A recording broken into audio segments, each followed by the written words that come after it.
So you may or may not have seen, but recently, within the last few days, the USA have updated their food guidelines.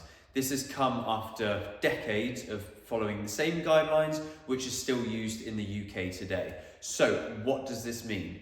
Maybe you've been trying to get in shape and lose weight and get healthier, and you've been following the food pyramid or the eat well plate, but it's all changed. And today we're going to talk through why. I'm Matt Smallacombe, fully qualified nutritionist, online personal trainer, and I'm going to break this down for you. Now, if you're a South Park fan, there's always the running joke that South Park see things before it happens, and once again, they've done it. Let's watch the clip. We've got a boy on the hotline who says he might know something. The answer is in the pyramid. We built the pyramid a long time ago to illustrate how much people should eat of the 4 basic food groups. The pyramid doesn't work. We've already tried it. It's upside down. What? Sir, the pyramid is upside down. Turn the pyramid upside down. You can't be serious. That would put butter and fat at the top of the damn food pyramid. This is not FDA approved. Sir, we've got a match. Nutritionist stabilizing. Get the president on the phone. Tell him to have some steak with his butter. Thanks to you, America knows what to eat again. So, that's not exactly how it's gone. It's a little bit different, but the premise is there. So, what has happened? The original food pyramid and eat well plates basically suggest eating lots of vegetables and lots of starchy carbohydrates, limiting your protein intake, especially sort of red meat, limiting dairy and fat, going for basically the high protein, the high carbohydrate starches, and limiting protein and dairy products. So the old one said between 6 and 11 servings of cereals, rice, pasta, potatoes, and those sorts of things. Now, any nutritionist worth their salt has never stuck to that. It's not something we want to do. We don't want to be promoting eating bread and pasta and cereals all day long. It's just not good for you. So the new recommendations are between 2 and 4 servings of whole food carbohydrates. So going away from sort of the refined carbohydrates, so your sugary things, your pastas and your cereals, and going more towards your potatoes and your rices, sort of the whole food varieties, but still only 2 to 4 servings. The old food pyramid used to say, limit your protein, especially from animal products, which again, any nutritionist worth their salt is telling you to emphasize protein, especially from animal products. So the food pyramid and the eat well plate have basically never been up with the times. They've never been correct. And this has caused some friction between nutritionists and the government.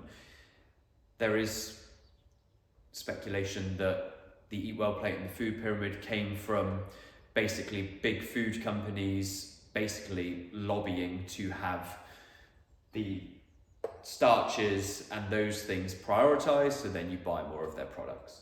Whereas nutritionists are doing things for your health and your longevity, so we didn't really listen to those anyway. So 0.8 grams of protein. If you haven't watched my Protein Myths Busted video, then please go on my channel and watch that, because I go into this in more detail. But 0.8 grams of protein per kilogram of body weight per day is basically enough to survive if you do nothing but sit on a sofa all day long.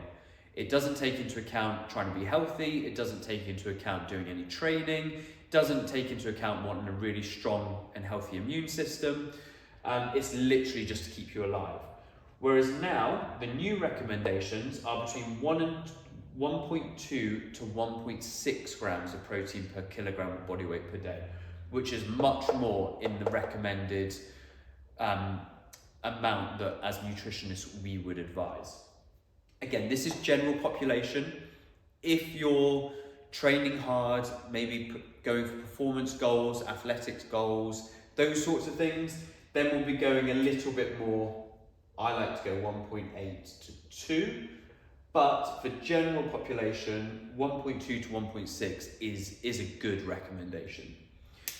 Now, what else has changed? So they used to say keep fat to a minimum, and now they're sort of saying eat more healthy fats. So eat your avocados, eat your olive oil, eat your butter, eat sort of healthy animal fats, and limit the processed fats, the trans fats. So limit your margarines, limit your sort of your vegetable and seed oils, those sorts of things. So we're going more for the natural nutrient dense fats rather than like the man-made chemically fats. Again, whole different argument there. I mean, there's a debate around seed oils. There's evidence for them, there's evidence against them. My personal opinion, when I was eating more seed oils, my digestion wasn't as good, I didn't feel as good. Whereas when I've prioritized sort of eating sort of healthier fats, like your avocados, your olive oil, your dairy fats like butter, yogurt, animal fats, those sorts of things, I feel a lot more energy, digestion's brilliant, skin's better, I just have so much more energy. So my opinion is I try and limit seed oils and go more for nutrient dense fats, but there is evidence that you could point to that would say do the other way. So it's more of a trial and error thing. But I like this, I really, really do. They're still promoting eating plenty of fruit and vegetables, which is great.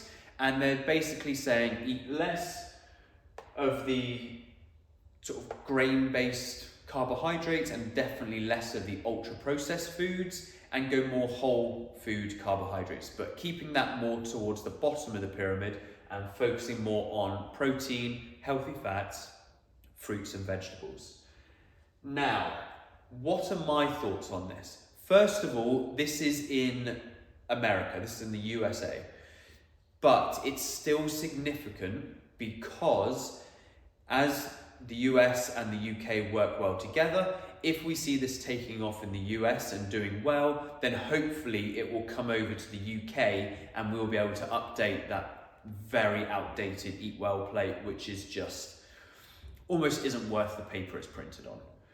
So my thoughts is this is fantastic because it's then prioritizing healthier foods that will help to sort of build and maintain muscle mass, keep digestion up, keep vitamin and mineral intake up. Because what people like to say is that your fruit and vegetables have all your micronutrients, so all your vitamins and minerals, and your protein sources just have protein. That's not the case. Yes, your fruit and vegetables have vitamin and minerals in that you need, but the majority of the vitamins and minerals that your body needs, and in the right form, so when we're talking bioavailability, so how your body digests those vitamins and what form those vitamins are in, the actual best place to get most of your vitamins and minerals are from animal products. Red meat is full of essential vitamins and minerals. So are eggs, so is fish, especially oily fish, dairy. All these things have so much bioavailable vitamins and minerals in that your body needs, and your body digests them better than they do from fruit and vegetables. But fruit and vegetables have some that animal products don't have. So basing your diet around animal protein, animal fats, and fruit and vegetables is incredible. It'll be incredible for your health. Now, a couple of things that we need to think about when we're talking about fats and healthy fats, even though like butter and sort of saturated fat from animal products and coconuts is incredibly healthy for you, we still don't want to go overboard. We still want saturated fat at 10% or less of your daily calories. So we don't want to go overboard on that. Just because calories can get a bit out of hand and it can take away from eating other things. So we want to still prioritize sort of unsaturated fats as well, so like olive oils and avocados as well. But overall, I think this is an incredible shift. It could be monumental if it goes well in the US and they actually take it up in schools and in the military and those things, because then hopefully it comes to the UK. Now, if you want to learn more about this sort of stuff, I like to break these more complex topics down into really easily digestible chunks for you, no pun intended, and I try and give you usable information.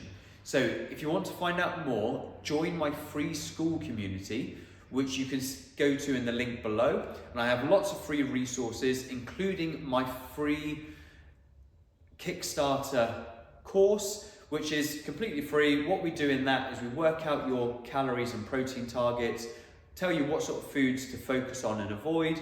We go into what sort of training you should be doing and different mindset hacks. So go over, join the Skool community, jump on all the free material, and if you have any questions, just send me a DM either on Instagram or in Skool.